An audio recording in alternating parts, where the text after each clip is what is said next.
السلام علیکم۔ آج ہم شب معراج کے اس معجزاتی سفر کو سمجھنے کی کوشش کریں گے جس نے تاریخ کا رخ ہی بدل دیا۔ ایک ایسا آسمانی سفر جو آج بھی ہم سب کے لیے ایک مشعل راہ ہے۔ ذرا ایک لمحے کے لیے سوچئے، کیا یہ ممکن ہے کہ کوئی ایک ہی رات میں آسمانوں کی سیر کرے اور پھر واپس بھی آ جائے؟ یہ سوال سننے میں ہی ناقابل یقین لگتا ہے نا؟ لیکن یہی وہ سوال ہے جو شب معراج کے اس عظیم واقعے کی بنیاد ہے۔ تو چلیے دیکھتے ہیں کہ آج ہم کیا کیا جاننے والے ہیں۔ سب سے پہلے تو یہ سمجھیں گے کہ آخر شب معراج ہے کیا، پھر اس کے دو حیرت انگیز حصوں یعنی اسراء اور معراج کی تفصیل میں جائیں گے۔ اس کے بعد بات ہوگی اس سب سے بڑے تحفے کی جو اس سفر سے ملا یعنی نماز، اور آخر میں دیکھیں گے کہ اس پورے واقعے میں ہمارے لیے کیا پیغام چھپا ہے۔ تو آئیے اپنے سفر کا آغاز کرتے ہیں اسی بنیادی سوال سے، آخر یہ شب معراج ہے کیا؟ اسے آسان لفظوں میں سمجھیں تو یہ معجزوں، رحمتوں اور اللہ کے بے پناہ فضل کی رات ہے۔ شب معراج اسلامی تاریخ کی وہ مبارک رات ہے جب اللہ کے حکم سے پیغمبر اسلام حضرت محمد صلی اللہ علیہ وسلم نے ایک ہی رات کے مختصر سے وقفے میں مکہ سے آسمانوں تک کا ایک ناقابل یقین سفر طے کیا۔ اب یہ جو ایک رات کا سفر ہے نا، اس کے اصل میں دو حصے ہیں۔ پہلا حصہ اسراء کہلاتا ہے جو مسجد الحرام یعنی مکہ سے لے کر مسجد اقصی یعنی یروشلم تک کا زمینی سفر تھا، اور دوسرا حصہ ہے معراج۔ یہ مسجد اقصی سے آسمانوں کا سفر تھا جہاں اللہ تعالیٰ کی بارگاہ میں حاضری کا شرف حاصل ہوا۔ اچھا، تو یہ تاریخی واقعہ پیش کب آیا؟ عام طور پر یہی مانا جاتا ہے کہ یہ ہجرت مدینہ سے 1 سال پہلے اسلامی مہینے رجب کی 27ویں شب کو ہوا، اور یہی وجہ ہے کہ آج بھی ہر سال دنیا بھر کے مسلمان اس رات کو خاص عبادت اور غور و فکر کے ساتھ مناتے ہیں۔ اب ذرا تفصیل سے بات کرتے ہیں سفر کے پہلے مرحلے کی جسے اسراء کہا جاتا ہے۔ یہ مکہ سے یروشلم تک کا ایک واقعی حیران کن سفر تھا۔ اس سفر کا آغاز بھی کوئی عام نہیں تھا۔ حضرت جبرائیل علیہ السلام خود تشریف لائے اور اپنے ساتھ اللہ کی طرف سے بھیجی گئی ایک آسمانی سواری بھی لائے جس کا نام براق تھا۔ تو سفر شروع ہوا مکہ کی مسجد الحرام سے اور منزل تھی یروشلم کی مسجد اقصی۔ لیکن وہاں پہنچ کر جو ہوا وہ اس سفر کا ایک بہت ہی اہم پہلو ہے۔ آپ صلی اللہ علیہ وسلم نے تمام پچھلے انبیاء کی نماز میں امامت فرمائی۔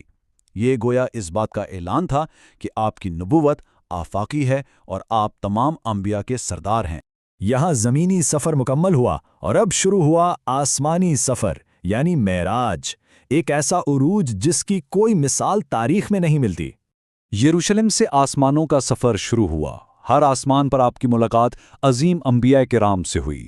یہ سفر سدرۃ المنتہا پر جا کر رکا جو کائنات کی آخری حد ہے، اور پھر وہ مقام آیا جہاں اللہ تعالیٰ نے اپنے محبوب نبی کو وہ قرب عطا فرمایا جس کا کوئی تصور بھی نہیں کر سکتا۔ لیکن اس عظیم و شان سفر سے امت کے لیے سب سے بڑا تحفہ کیا لایا گیا؟ وہ تحفہ تھا نماز، ایک ایسی عبادت جو امت کے لیے خاص رحمت بن کر نازل ہوئی۔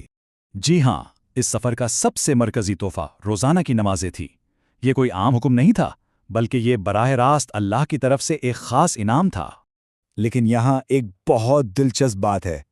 کیا آپ جانتے ہیں کہ شروع میں دن میں 50 نمازوں کا حکم دیا گیا تھا؟ جی 50! یہ ایک بہت بڑی تعداد تھی۔ اسی موقع پر اللہ کی رحمت کا ایک بہت ہی خوبصورت واقعہ پیش آیا۔ حضرت موسیٰ علیہ السلام کے مشورے پر نبی اکرم صلی اللہ علیہ وسلم نے بار بار اللہ تعالیٰ سے درخواست کی کہ امت کی آسانی کے لیے اس تعداد کو کم کر دیا جائے۔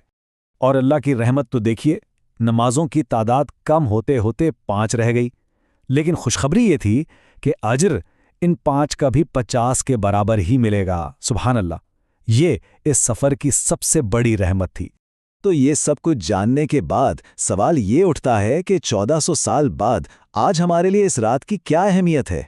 اس سفر کا اصل پیغام آخر ہے کیا؟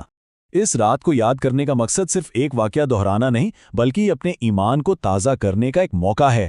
یہ ہمیں یاد دلاتی ہے ہمارے نبی کے بلند مقام کی، نماز کی اہمیت کی، اور اللہ کی لامحدود طاقت اور رحمت کی۔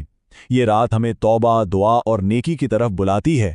ویسے تو اس رات کے لیے کوئی ایک مخصوص عبادت لازم نہیں ہے، لیکن عام طور پر مسلمان اس موقع کو غنیمت جانتے ہوئے نوافل ادا کرتے ہیں، قرآن پاک کی تلاوت کرتے ہیں، درود و سلام بھیجتے ہیں اور اپنے رب سے دعا اور مغفرت طلب کرتے ہیں۔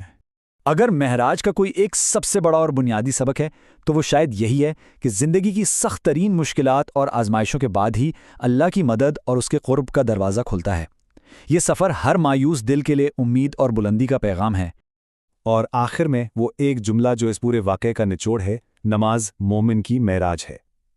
یہ ہمیں یاد دلاتا ہے کہ نبی اکرم کو تو ایک بار معراج نصیب ہوئی، لیکن ہر مومن کو ہر روز اپنی ہر نماز کے ذریعے روحانی طور پر بلند ہونے کا موقع دیا گیا ہے۔